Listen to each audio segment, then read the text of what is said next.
A paz do Senhor Jesus Cristo, seja bem-vindo ao canal. Nós vamos começar mais uma revista da Escola Bíblica Dominical. Deixe o seu like, se inscreva em nosso canal, ative o sininho para estar recebendo os novos vídeos. Hoje nós temos um conteúdo maravilhoso, da nossa Escola Bíblica. Eu sou o presbítero Gustavo, da Igreja Evangélica Assembleia de Deus, Ministério de Madureira, sob a presidência do pastor Ireno dos Santos. E a lição que nós vamos lecionar nesse domingo, no dia 18, lição de número 3, trata o seguinte tema: vencendo os mecanismos de defesa da velha natureza. Muito bem, é mais uma lição da revista A Importância da Palavra de Deus para o Bem-Estar do Ser Humano, comentada pelo pastor Isaqueu Mendes de Freitas. Muito bem, amados, o texto áureo da nossa lição diz o seguinte: se você estiver acompanhando com a Bíblia Sagrada, o texto áureo se encontra em Romanos capítulo 8, versículo 6. Diz assim o texto: porque a inclinação da carne é a morte, mas a inclinação do Espírito é a vida e paz. Verdade aplicada: aquele que nasceu de novo e anda em Espírito não mais vive dominado pelas inclinações da velha natureza. Muito bem. Primeiro objetivo da nossa lição: apontar os mecanismos de defesa existentes. Segundo objetivo: tratar sobre a ira e o perigo do auto-engano. Terceiro objetivo: explicar como a graça divina atua. Muito bem, para quem está acompanhando com a Bíblia, o texto de referência para o estudo de hoje é Efésios capítulo 4, versículo 22, 23, 24, 31 e 32.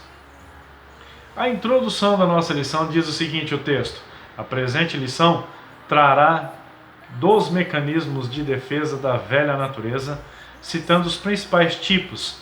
Em contrapartida, apontará a vacina da graça para tratar e vencer a velha natureza. Muito bem, nós temos aqui, dentro da introdução, o trecho do texto, mecanismos de defesa. Do que trata a lição hoje?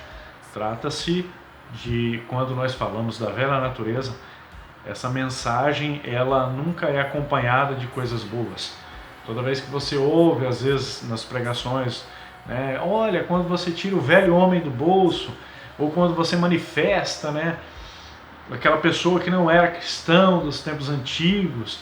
Ainda uns dias atrás, ouvi uma pregação de um pastor, ele dizia assim: olha, aconteceu uma situação e você usou a capoeira para se defender, onde é que está o evangelho? Então, esse item trata-se da velha natureza. A pessoa manifesta ela em ocasiões de ira e de fúria e tenta resolver as coisas da pior maneira possível, que é dando lugar ao velho homem, que já deveria estar suprimido há muito tempo. Dentre esses mecanismos de defesa, destaca-se o instinto. O ser humano tem por instinto querer sempre se dar bem em tudo. Lembra daquela frase jeitinho brasileiro? Então, ela tem fundamento nisso.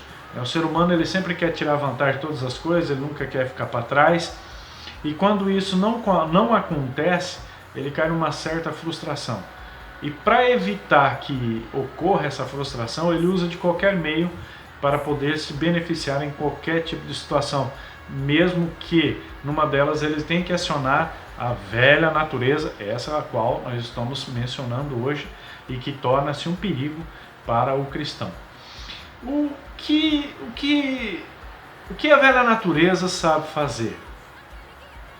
O que a velha natureza ela manifesta é reclamar de tudo, dar desculpa sobre tudo e acusar as pessoas que ela sempre é inocente de qualquer culpa, de qualquer acontecimento ou qualquer situação que aconteceu. É isso que a velha natureza faz, ao contrário da natureza que vive no espírito de verdade e de justiça, que quando erra, assume o erro, tem humildade o suficiente para pedir uma desculpa, um perdão e garantir que não ocorrerá mais aquele mesmo erro novamente e seguir o caminho em frente sabendo que Cristo lhe acompanha.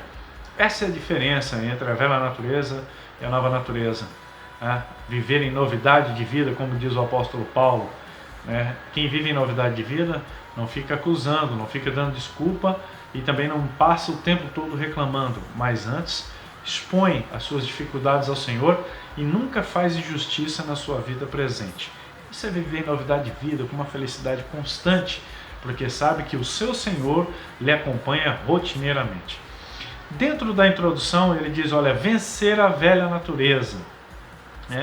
Eis aqui um dos maiores desafios, da criação, que já tão saturada pelos velhos hábitos pecaminosos, tem dificuldade de abandonar aquilo de que já foi liberto. E o que nós vemos hoje na nossa revista da Escola Bíblica Dominical, Paulo ele já escreve a respeito disso no livro de Gálatas, capítulo 5, versículo 17, lembra? Obras da carne e as obras do Espírito. O que ele diz naquele trecho da Bíblia Sagrada? Diz assim o seguinte trecho: porque a carne cobiça contra o Espírito e o Espírito contra a carne. E estes opõem-se um ao outro para que não façais o que quereis. Então, o que nós vemos da lição de hoje é mais aprofundadamente isso que Paulo vem alertando. Sempre vai existir essa batalha. Cabe a nós determinar quem vencerá ela. E o nosso sucesso dependerá desta vitória. Ponto de partida da nossa lição. Só pela graça de Deus venceremos o velho homem. Muito bem. Primeiro ponto da nossa lição, diz assim o texto: as defesas da velha natureza. Para não ter que enfrentar a verdade, a natureza caída constrói mecanismos de defesa para se proteger contra a ansiedade e o medo. Isso não muda a realidade das coisas, apenas modifica o modo de olhar os fatos. Tentando nos proteger, enganamos-nos a nós mesmos a fim de que não tenhamos que mudar. Mas uma nova vida com Deus exige transformação. Muito bem. Enfrentar a verdade. Isso só demonstra quando temos uma convicção de uma pessoa que foi instruída. Instruída de que forma? É enfrentar as coisas de frente e não se esconder ou se ausentar, de certas situações que requer uma maturidade. E quando nós demonstramos que enfrentamos a verdade, isso demonstra que estamos maduros e que temos convicção. As pessoas instruídas dessa forma querem que tudo ocorra de forma que o Senhor venha a lhes ajudar. Nós compreendemos que o Senhor também nos dá sabedoria para podermos não nos distrair mediante essas situações. Por quê? Por que as pessoas têm medo de enfrentar a verdade? Porque uma boa parte das pessoas que manifestam esse tipo de sentimento de não enfrentar, de não encarar de frente, elas não têm uma convicção perfeita que o Senhor lhe concederá a vitória. Então elas se escondem, se ausentam, gostariam que as coisas ocorressem da maneira que elas desejam que ocorra, e quando isso não acontece, elas constroem entre o mundo interior e o externo uma barreira de bloqueio para que essa incapacidade não seja percebida. As pessoas que têm a mente de Cristo encaram as situações independente de qual seja e como seja. O que elas sabem fazer é ir em frente, seguir o seu caminho com convicção de que o Senhor lhes acompanha. Então, esse é o fato. Cabe às pessoas fazerem a escolha correta. Você deixar de enfrentar uma situação e encarar a verdade não vai fazer com que o problema desapareça, mas sim que ele continue aumentando, somente. E dentro do texto diz assim, olha, modifica o modo de olhar. Isso se refere àquilo que conhecemos como ponto de vista. Ponto de vista, cada um tem o seu. Você tem um ponto de vista de ver as coisas, eu tenho outro ponto de vista de ver as coisas, mas existe sim uma referência, um todo, que determina certas ocasiões. Então o ponto de vista, em algumas ocasiões, ele não surte tanto efeito. Depende da maneira como você enxerga as coisas. Então, quando nós enxergamos um olhar com fé, quando a fé supera o olhar, nós consumamos dentro de nós, dentro da nossa fé, as palavras do Senhor Jesus Cristo, que ele fala em Mateus 6:22. A candeia do corpo são os olhos, de sorte que os seus olhos forem bons, o teu corpo terá luz. O versículo 23 diz, olha, se os seus olhos forem maus, o teu corpo será tenebroso. Então depende, o ponto de vista que se enquadra dentro da nossa fé naquilo que no princípio em que Jesus diz, olha, da maneira que você olha as coisas, elas se tornarão ou elas serão, né? Então se a gente sempre vê as coisas, nunca dá certo, não vai acontecer, onde está a nossa fé? Onde fica a nossa fé? Isso faz parte da natureza caída, ver as coisas com um olho pessimista, com um olhar pessimista. Agora, quem tem a mente de Cristo manifesta as palavras do Senhor, né, que nós acabamos a passagem que nós acabamos de citar do Evangelho de São Mateus, capítulo 6, versículo 22. Se os seus olhos têm luz, resplandeça essa luz. Deixa ela transparecer ao teu próximo. Quem sabe você pode ser o canal de bênção na vida de outra pessoa. Mas se os seus olhos forem maus, aí você não consegue nem ajudar os demais, nem ajudar-se a si mesmo. Tá? Muito bem, um em um da nossa lição. Alguns mecanismos de defesa. Prosseguimos ainda com os mecanismos de defesa. O homem, ao trocar a verdade de Deus pelas mentiras de Satanás, foi tomado por um espírito de mentira que precisa ser vencido pela verdade de Deus. A natureza velha se autodefende, criando meios para permanecer dominando o ser humano e impedi-lo de viver em novidade de vida. A velha natureza se defende dos julgamentos com a mesma energia que lutamos para nos defender contra a fome, contra o frio, contra animais ferozes, porque é uma ameaça mortal. Ou seja, esta velha natureza que persiste em permanecer agindo em nós, não quer ser confrontada pelo Espírito Santo. Muito bem? Observe bem o que o comentarista está nos mostrando aqui. Ele foi muito feliz nessa colocação que ele fez. Tá? O homem, ao trocar a verdade de Deus por mentiras. O que acontece quando isso ocorre? Claro que ocorre. Se não ocorresse, as pessoas não desviavam, não se afastavam. Hoje diz se afastaram, né? Há uns 20 anos atrás, desviou, está desviado da palavra de Deus, simplesmente se entregou ao mundo. Então isso ocorre. Quando isso acontece, outra coisa no mundo espiritual acontece e uma coisa no mundo material acontece. No mundo espiritual, a tristeza do rei em ver que a pessoa simplesmente o abandonou. E no mundo real, acontece algo pior ainda. A pessoa desmoralizou o evangelho, o sacrifício de Cristo na cruz do Calvário e deu lugar às obras da carne. Segundo Paulo, no capítulo 5, versículo 19. Ele deu lugar às obras da carne. Do versículo 19 adiante está todas as obras da carne ali. Então é isso que ele fez. Trocou a verdade de Deus pelas mentiras de Satanás. Está vivendo um mundo de fantasia, um mundo de mentira, e que não vai levar ele a uma eternidade que ele não quer. Impedi-lo de viver em novidade de vida. É um outro trecho do ponto 1 em 1 que o comentarista ele nos traz. A natureza velha se autodefende, criando meios para permanecer dominando o ser humano e impedi-lo de viver em novidade de vida. Veja que, se a nossa carne ela soubesse o destino que ela pode tomar, impedindo que o ser humano, o nosso ser, vive em novidade de vida, ela mudava de rumo, mas ela não compreende essas coisas. Então a nossa alma, ela combate com o nosso próprio espírito para que ela não tenha poder o suficiente para fazer isto, porque o que ela faz não é só impedi-lo que ele vive em novidade de vida, mas também pode impedir muitas outras coisas. Pode impedir de subir no arrebatamento, quando a pessoa deixa de viver o caminho espiritual para o qual nasceu e vive somente na carne, provavelmente no arrebatamento, ela tem grande chance de não subir. Então é importante termos essa compreensão. Quando temos contato com o Espírito Santo através do nosso Espírito, nós enchemos a nossa alma da unção de Deus. E por algum tempo nós podemos obter o poder para conter a nossa carne, para que ela não predomine o tempo todo. É por isso que é de suma importância você sempre estar presente na casa de Deus, não somente de corpo, mas também de alma.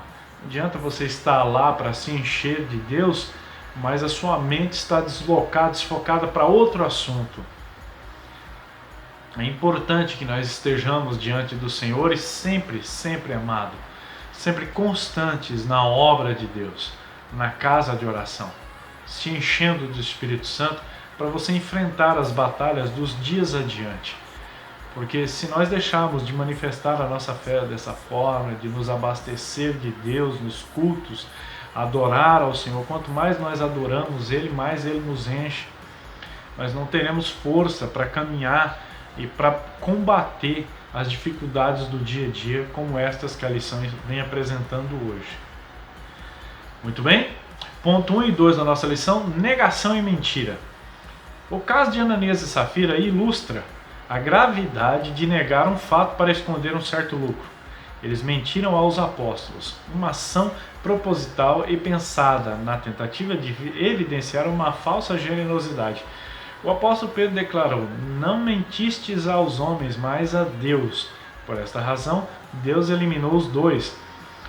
Anos mais tarde, o apóstolo Paulo aconselhou aos cristãos: não mintais uns aos outros. Colossenses capítulo 3, versículo 9. Esta advertência é particularmente vital na convivência cristã. Jesus diz que seus discípulos seriam reconhecidos como os tais em amarem uns aos outros. Muito bem. Eles mentiram aos apóstolos. Amados, eu não vou me aprofundar muito nessa passagem, que essa passagem ela já foi título de muitas pregações. Através de muitos pastores fomos edificados por essa mensagem. E só te chamar a atenção para um certo item aqui. Observe que o que eles fizeram, eles omitiram um fato. E a Bíblia está tratando isso como mentira. Então aquela pessoa que diz para você: olha, eu omiti, não mentira, é mentira. Ele está mentindo, ele não disse a verdade. Ah, mas omitiu. É mentira do mesmo jeito. Foi o que eles fizeram. Eles fizeram um acordo em casa, foram para a igreja com outro pensamento, chegou lá, eles não tinham obrigação nenhuma de dizer: olha, está aqui os nossos bens. Eles fizeram isso de livre e espontânea vontade para ser enxergado pela comunidade cristã. Olha só a segunda intenção por detrás de uma conduta. E quando o apóstolo Pedro pergunta para eles: ele foi por tal valor que você vendeu mesmo? Foi, não. Então pá, pum, caiu, morreu. Então observe, ele omitiu e foi encarado como mentira. Tenha cuidado com esse tipo de comportamento. Eles fizeram algo, uma escolha, e colheram um resultado muito triste. A pior coisa que existe é um incompetente com iniciativa, que é o caso de Ananias. Ele foi um incompetente com iniciativa, não tinha necessidade dele fazer isso, era dele. Não tinha necessidade. Ele teve uma iniciativa e resultou em um grande desastre para ele e para a família dele, que no caso foi a esposa dele, que também acabou colhendo o fruto da incompetência dele. Tá? Muito bem, fica o alerta. 1 e 3 da nossa lição, camuflagem. Essa técnica, desenvolvida por diversos animais com um instinto de sobrevivência, o que possibilita muitas vezes escapar do predador. No ser humano, a irritação pode estar sendo usada como camuflagem. A velha natureza utiliza essa defesa para impedir que os seus erros e defeitos sejam confrontados, pois constrói muralhas em volta dos sentimentos para que ninguém descubra o que está sendo motivado por aquilo que está dentro de nós. Então se veste de uma roupagem que convém ao momento para passar uma imagem daquilo que não é, onde aparentemente mostra que está tudo bem. Muito bem. Irritação pode estar sendo usada como uma camuflagem. Observe. Isso acontece? Provavelmente acontece em alguns casos, né? Um conselho que eu queria deixar para você, querido, que está assistindo essa escola bíblica dominical: tenha muito cuidado. Nós estamos estudando essa lição, mas não tente identificar as pessoas com os itens mencionados aqui. Deixe essa parte para os profissionais da área, para tratar de uma pessoa que precisa de uma ajuda, de um auxílio. Porque pode acontecer de você querer identificar através da lição, ela traz um ensino, mas não é um estudo, né, como uma pessoa que estudou uma faculdade, 4 ou 5 anos, e se formou, A gente nunca vai ter a compreensão que ela tem apenas vendo uma lição dessa. Então não tente identificar as pessoas através desse ensino, né? Por que eu digo isso? Porque algumas pessoas são irritadas da sua própria natureza. E mesmo após convertidos, elas ainda ficam ranzizas, fica aquela pessoa ranziza. É lógico que numa escala bem inferior, mas ainda passa aquela imagem hostil, rústica, trata com hostilidade, né? Não é mais aquela fúria do velho homem, mas ainda é uma pessoa meio ranziza ainda. O Senhor precisa lapidá-lo ainda, né? Então, é um caso. Então, não adianta você querer identificar as pessoas. Eu li a revista, lição número 3 da revista da Escola Dominical. Então tá com a revista aqui, da revista, né? Tal, comentada lá pelo pastor, e eu vi a lição número 3 e fulano de tal, e ele dá certinho, rapaz, a descrição que está aqui. Não faça isso, tá? Tenha muito cuidado. É uma lição, então para que serve a lição? A lição serve para nós, serve para mim, serve para você, para a gente se alertar. Serve para outro? Serve desde que você tenha a revista em mãos, a pessoa tenha a revista, talvez não esteja com ela no momento, mas diga, olha, dá uma olhadinha naquele trecho lá, talvez você consiga ter lá dentro uma orientação, o que fazer, algo assim. Nós podemos fazer, usar esta mensagem como um canal de bênção, uma orientação de uma bênção, ou de uma saída, de um caminho que uma pessoa tomou e está precisando ser orientada. Talvez o trecho tratado aqui seja a solução para o problema do teu próximo, tá? Mas não tratar como se fosse um psicólogo ou psiquiatra, tá? Por gentileza, não faça isso. Outro trecho do ponto 1 diz assim, olha, para impedir que os seus erros e defeitos sejam confrontados. Esses, na maioria das vezes, eles se conformam de forma arrogante, prepotente, e isso é muito deprimente, porque é uma manifestação que ela está dando para poder camuflar o que está por debaixo daquilo tudo. Passa uma imagem daquilo que não é, justamente por passar a imagem deste fato, é uma consequência, né? Isso se deve ao ato de ter um ego elevado e não quer assumir tal situação, o erro que cometeu, né? Não tem humildade suficiente para dizer, olha, eu errei, me desculpe, me perdoe, não vai ocorrer mais, e tocar a vida para frente. Logo nós temos ali, né? Eu me recordo da passagem de Apocalipse, capítulo 3, versículo 17, em que Deus está alertando uma igreja que coincide muito com a descrição que está aqui, né? Diz assim a passagem, como dizes, rico sou, estou enriquecido e de nada tenho falta, entre parênteses, e não sabes que és um desgraçado e miserável, pobre, cego e nu, fecha as parênteses. Então a igreja achava que estava por cima, mas ouviu da própria boca do Senhor que ela não tinha nada daquilo que expressava. Tá? Encerramos o ponto 1 da nossa lição, e o foco na lição diz o seguinte, eu ensinei que, para não ter que enfrentar a verdade, a natureza caída constrói mecanismos de defesa para se proteger contra a ansiedade e o medo. E digo eu, mas pela mente de Cristo podemos vencer. Ponto 2 da nossa lição, a ira. Olha só o título do nosso ponto 2, é um dos mecanismos de defesa. A ira é um problema universal dominante em todas as culturas, experimentados por todas as gerações. Ninguém está isolado de sua presença ou imune ao seu veneno. Ela permeia cada pessoa e arruína nossos relacionamentos mais íntimos. A ira é um fio, sempre presente no tecido de nossa humanidade caída. Tristemente, isso é verdade mesmo em nossas igrejas e lares cristãos. Muito bem, amados, a revista mencionada, ela é para os crentes. Então o que o pastor diz ali está presente em nossas igrejas, irmãos, amado, é lógico. Então por isso que ela vem tratando um problema desses, né? Para tentar, no máximo, minimizá-lo ou eliminá-lo. Como eliminá-lo seria assim, até um pouco, né, ousado, né, mas nós podemos mitigar, no mínimo mitigar ou minimizar o quanto possível. Problema universal. Isso não significa que as pessoas estão justificadas por ser um problema universal. O fato que o crente ser irado pode acontecer? Pode. Mas sim, ele precisa suprimir esse sentimento. E lembre-se, sobre a ira do homem não opera a justiça de Deus. De que maneira suprimir? Suprimir é como você pegasse uma esfera que está crescendo, aqueles pão de forma que o pessoal faz, né, ele costuma crescer, e segurá-lo, né, de forma a comprimi-lo novamente. Então, suprimir significa isso, né? Nós temos que, no mínimo, tentar suprimir isso, mesmo porque o próprio Tiago ele vem alertando em Tiago capítulo 1, versículo 20,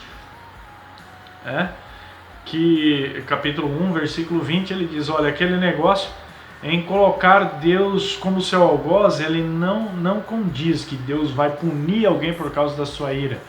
Né? O que diz lá? Diz assim, que sobre a ira do homem não opera a justiça de Deus. Então não adianta você dizer, olha, porque fulano me fez tal coisa, Deus vai matar ele. Não, Deus não vai matar ele. O máximo que pode acontecer é Deus converter aquela alma e trazer ela para a presença dele e fazer com que ele se arrependa do que fez. Mas Deus não vai sair matando ninguém por aí porque causou algum mal, alguma coisa assim, ou porque você se magoou com alguma coisa. Compreenda isso, sobre a ira do homem não opera a justiça de Deus. Um outro trecho do início do segundo ponto que diz o seguinte, arruína nossos relacionamentos mais íntimos. Amado, não é segredo que milhares de casais têm se separado devido à fúria do marido, da esposa, né, a não compreensão entre um e o outro, e esse é um dos fatores, não estou dizendo que seja o único, mas é um dos fatores que leva à destruição. Outro relacionamento de amizade também termina por causa de momentos de ira, porque as pessoas se tornam levianas e mesquinhas, e às vezes a pessoa sabe algum segredo seu, e quando está com uma ira, é atacado por uma ira, alguma coisa, alguma situação que ocorreu, sai contando para todo mundo aquela intimidade sua com ela, né, com aquela outra pessoa, e isso é muito chato. E causa muitos danos esses que depois, mesmo que a pessoa se arrependa e retorne, os danos continuam.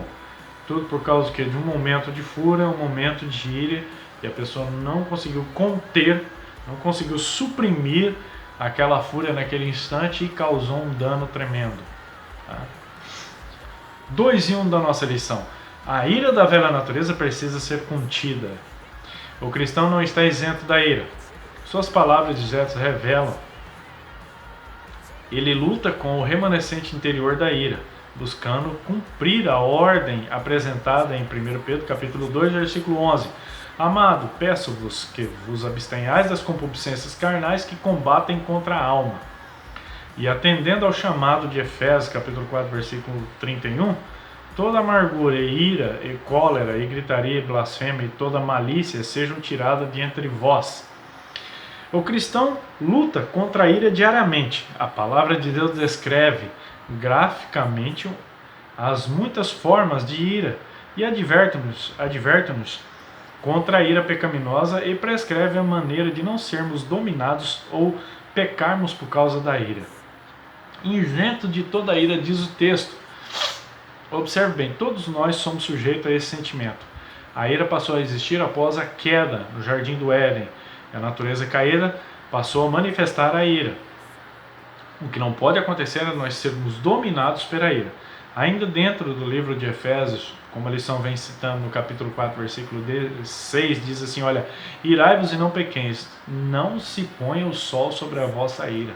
Então, irar pode acontecer. O que não pode acontecer é essa ira permanecer e ela te controlar, ela fazer com que você manifeste comportamento irado. 2 e 2 na nossa lição. O perigo do auto-engano. Embora a nossa tendência seja presumir o melhor a nosso próprio respeito, a Bíblia com frequência nos adverte contra o perigo do auto-engano. Nossa tendência é ocultar os nossos pecados, dando sempre uma mão de cal espiritual. Pintamos nossa ira como algo puro, mas a palavra de Deus é bem realista. Enganoso é o coração, mais do que todas as coisas, e perverso. Quem o conhecerá? Jeremias capítulo 17, versículo 9. Mais do que todas as coisas, é perverso, quem o conhecerá? Quanto ao trato passado, vos despojeis do velho homem, que se corrompe pelas concupiscências do engano. Efésios capítulo 4, versículo 22.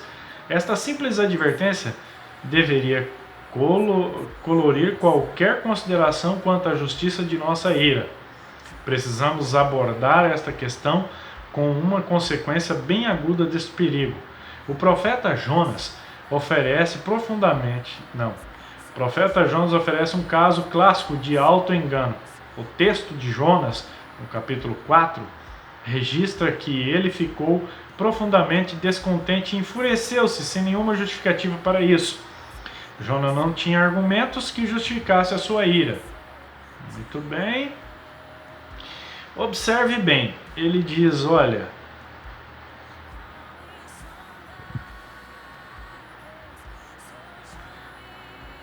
ira como algo puro. Jamais a ira ela provém de algo puro. Se fosse puro, provinha de Deus. E a ira não pode provir de Deus, justamente porque ele é algo mau. A Bíblia já vem tratando isso como as mentiras de Satanás, né? E este comportamento como resultado da vontade da carne. E o comentarista ele vem tratando o seguinte exemplo no final do texto. Ele fala sobre Jonas. Enfureceu-se sem nenhum justificativo para isso. Observe bem, amado. O texto em Jonas capítulo 4, versículo 1, diz o seguinte lá: mas desgostou-se Jonas extremamente disso e ficou todo ressentido. A passagem bíblica não diz que ele ficou furioso. Observe bem, não estou criticando o que o pastor colocou, mas eu digo que ele foi infeliz no exemplo que ele citou. O que aconteceu com Jonas ali foi um sentimento de não ter acontecido o que ele falou. Ele ficou ressentido, com um certo teor de inferioridade, né? De frustração por não ter ocorrido o que ele havia falado. Mas em nenhum momento ele tem uns ataques de ira, de raiva ou de indignação. Tá? Ele não passa um sentimento de nervoso, mas um sentimento de um ressentimento interno. Tá? Mas não chega a ser interpretado como que ele ficou irado com Deus, porque ele não esbraveja e não demonstra uma raiva, uma indignação, uma cólera, que expressa mais o sentimento de ira, né? Que seria uma cólera, que ele poderia esbravejar com raiva o que não ocorreu, que deixou de ocorrer. Mas sim, o que ele tem ali é um momento de frustração. Tá? 2 e 3 da nossa lição. Considerando a causa da ira. O apóstolo lida com a ira pecaminosa em Tiago capítulo 4, versículo 1 a 2. De onde vêm as guerras e pelejas entre vós? Porventura não vem disto, a saber dos vossos deleites, que nos vossos membros guerreiam? Cobiçais e nada tendes, sois invejosos e cobiçosos, e nada as podeis alcançar. Combateis e guerreais, e nada tendes, porque não pedis. Tiago acusa seus leitores cristãos de exibirem várias formas de frutos da ira. Ele fala de matar, cobiçar, guerrear e lutar. Embora a referência a matar possa indicar homicídio, mas provavelmente alude à definição feita por nosso Senhor. No Sermão do Monte, da ira com o equivalente moral do assassinato. Tiago relata com tristeza que tudo isto ocorre dentro do corpo de Cristo, a igreja. Muito bem, como eu citei antes, a lição mencionada hoje é para tratar, né, dos nossos irmãos que necessitam de ser esclarecidos sobre este assunto. E esse não é segredo para quem conhece a igreja, que onde você congrega, nós compreendemos que existem pessoas que necessitam de que seja lhes revelado. E essa lição ela vem trazendo um assunto como esse. Então, para que as pessoas reflitam e vejam o que pode ser melhorado e o que dentro da lição traz para elas, para poder traçar um novo caminho na sua trajetória cristã. Uma vez feito isso, peça ao Senhor graça e compreensão para que numa situação dessa você possa sair do caminho mau e continuar o caminho em Cristo, que é para o que nós fomos chamados. Foco na nossa lição. Eu ensinei que a ira é um problema universal dominante em todas as culturas, experimentado por todas as gerações. Sendo assim, ninguém está imune ao seu veneno. Mas estar liberto é um enorme passo para tudo isso. Ponto 3 da nossa lição. A graça de Deus e a velha natureza. Neste tópico, veremos como Deus manifesta a sua graça e nos torna participantes da natureza divina, sendo possível assim não sermos dominados por nossos desejos pecaminosos. Graças a Deus, Tiago 4 faz mais do que diagnosticar desejos pecaminosos. A palavra de Deus oferece esperança e ajuda. Muito bem, não sermos dominados. A resposta de Tiago não é como fazer para não ser dominado pela velha natureza e pelos desejos pecaminosos. O que ele traz para nós é que a graça de Deus nos torna pessoas agradáveis, felizes, com atitudes comuns, por ser servos, filhos de Deus, componentes do corpo de Cristo. Por exemplo, sorrir. Você pode sorrir para as pessoas, apresentar um sentimento de alegria, transparecer e transmitir energias positivas, uma fé positiva operante, ter facilidade para manifestar tais coisas, ser otimista, fazer os outros se sentirem melhor. Na nossa igreja mesmo, na Igreja Evangélica Assembleia de Deus, Madureira em Naviraí, Mato Grosso do Sul, nós temos irmãos que fazem isso. Entre eles está o irmão Germano, que é uma pessoa que passa para a gente uma energia muito positiva, muito boa, uma fé operante e confiante, através de suas palavras. Então, existem pessoas que têm essa facilidade de manifestar esse sentimento bom, fazer com que as pessoas se sintam bem. E isso é uma forma de não sermos dominados pela natureza caída. Afinal de contas, quem é que não gosta de receber um elogio, receber uma palavra de ânimo, de fé, uma palavra que nos ajuda a prosseguir no momento em que estamos passando por alguma dificuldade? Não é mesmo? 3:1 da nossa lição. A vacina da graça. Note que a resposta de Deus não vem de um conjunto de ações ou dica de autoajuda. A resposta de Tiago para os corações duros não é do tipo como fazer, mas sim a quem recorrer. Precisamos recorrer à graça de Deus que nos capacita a lidar com o conflito interpessoal. Ele concede graça sobre graça. Aleluia! Muito bem, vacina da graça. Aqui o comentarista ele faz uma associação com o que nós estamos passando nos dias atuais. Hoje só se fala na vacina contra o Covid-19. Então ele traz aqui a vacina da graça para quem está passando com as dificuldades dos mecanismos da natureza caída, que tem mais facilidade de manifestar a natureza caída do que a mente de Cristo. E quando ele diz vacina, o que é vacina? É uma suspensão de patogênicos mortos, aquelas conhecidas cepas, que o pessoal fala que traz ali um item minimizado ou atenuado ou morto para que o organismo, através dele, construa um agente que possa combater aquela dificuldade. Comparado a isto, nós podemos ir para Romanos, no capítulo 5, versículos 3 e 4, que Paulo descreve ali uma vacina muito interessante. Ele diz, olha, e não somente isto, mas nós também nos gloriamos nas tribulações, sabendo que a tribulação produz paciência, a paciência produz experiência, e a experiência é a esperança. Então, são frutos do Espírito conseguidos através de que? O próprio Paulo diz, lá está escrito, tribulação. Então, quando você passa por um momento desse, uma ocasião dessa, ao invés de você dizer, acabou tudo, agora lascou mesmo, não vai ter jeito, não. Lembre-se das palavras de Paulo, que através disso você vai adquirir paciência, experiência e depois esperança, que é um dos 3 dons do Espírito Santo, ao qual Paulo menciona. E a esperança, todo mundo sabe, que faz parte dos itens da natureza de Cristo. 3:2. Precisamos permitir ser vacinados. Como deveremos responder a essa mensagem, a essa gloriosa oferta de graça que Deus faz? Tiago usa o capítulo 4 uma variedade de metáforas para chamar um completo arrependimento no coração. Nos versículos 4 e 5, Deus nos chama a abandonarmos os amantes da velha natureza. Adúlteros e adúlteras, não sabeis vós que a amizade comum é inimizade contra Deus? Portanto, Qualquer que quiser ser amigo do mundo, constitui-se inimigo de Deus. Ou cuidai vós, que em vós diz a Escritura, o Espírito que em vós habita tem ciúmes. Tiago evoca a imagem do Antigo Testamento, do adultério espiritual, para não atendermos às inclinações da velha natureza.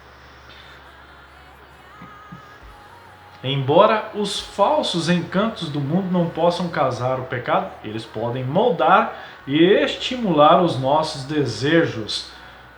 Muito boa colocação do pastor.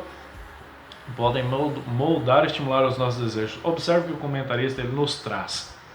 Ele traz para nós uma orientação e depois ele traz uma direção. O que ele diz? Olha, Deus nos chama para nós não abordarmos mais as atrações da velha natureza. Então não praticarmos mais aquilo que a velha natureza fazia antes.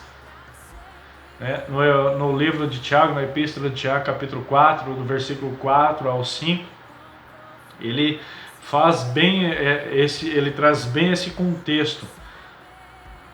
Certo se faz se arrepender, ao correto se faz se arrepender e ter nojo, do pecado e de tudo que leva à sua prática. Isso trata das atrações que o mundo ele expõe a nós. E hoje em dia você encontra um monte de crentes tentando imitar o mundo. E quando eu digo isso, eu não estou falando disso aqui não, estou falando de veste. Estou falando de comportamentos que o mundo expressa e que os cristãos estão abraçando. Então, tenha cuidado. Cuide do Evangelho de Cristo. 3:3 da nossa lição. A velha natureza é vencida. Levítico capítulo 19, versículo 18, traduz um único verbo do hebraico que significa abrigar ou estocar. Pessoas que guardam rancor mantêm o ofensor e sua ofensa constantemente diante dos seus olhos, sempre vivos em seu coração. É precisamente o contrário da maneira com que Deus trata a nós, o seu povo. Mesmo o verbo descreve, não repreenderá perpetuamente, nem para sempre conservará a sua ira. Salmo 103, versículo 9. Por isso é necessária a prática do amor, perdão, reconhecimento de que necessitamos da graça de Deus para vencer todos os efeitos da velha natureza. Muito bem? Foco na lição. Eu ensinei que Deus manifestou a sua graça e nos tornou participantes da natureza divina, sendo possível assim não sermos dominados por nossos desejos pecaminosos. Graças a Deus. Conclusão da nossa lição: os mecanismos de defesa da velha natureza perderam a sua resistência para partir de uma atitude genuína de arrependimento, reconhecimento de mudança, confissão, abandono das obras do velho homem e da prática constante de subjugar as obras da carne e viver a lei do Espírito de vida. Muito bem. Amado irmão, que Deus lhe abençoe. Eu espero que a lição tenha te edificado, assim como edificou-me a mim. Eu peço que, se você assistiu a aula de hoje, gostou, continue orando pela minha pessoa. Sou carente das vossas orações. Agradeço a Deus por esta ocasião. Agradeço a Deus pela sua vida. Que ambos sejamos canais na vida de outras pessoas, pela misericórdia de Deus. Agradeço a Deus por minha família, que tem me motivado, tem me ajudado. Meu filho tem me orientado quanto a algumas coisas referente ao vídeo, que às vezes até mesmo não sei fazer. Minha esposa, que tem se desdobrado para conseguir esse período, para que eu possa estar aqui me colocando à disposição do Evangelho. Neste domingo, relacionado à lição, eu vou estar lecionando a Escola Bíblica Dominical, porque nós voltamos a atuar. Graças à misericórdia de Deus, temos a Escola Bíblica Dominical de volta. Eu sei que muitos lugares ainda não está atuando normalmente devido a este período que estamos passando, mas Deus é mais em nossa vida, então agradeço a Deus por tudo isso e conto com as vossas orações. Em nome de Jesus, vamos orando para que o Senhor nos dê graça para resistirmos a esse momento e que possamos chegar no próximo ciclo cantando o hino da vitória em nome do Senhor Jesus Cristo. E como diz o hino, a igreja continua de pé. Deus abençoe a todos, a paz do Senhor.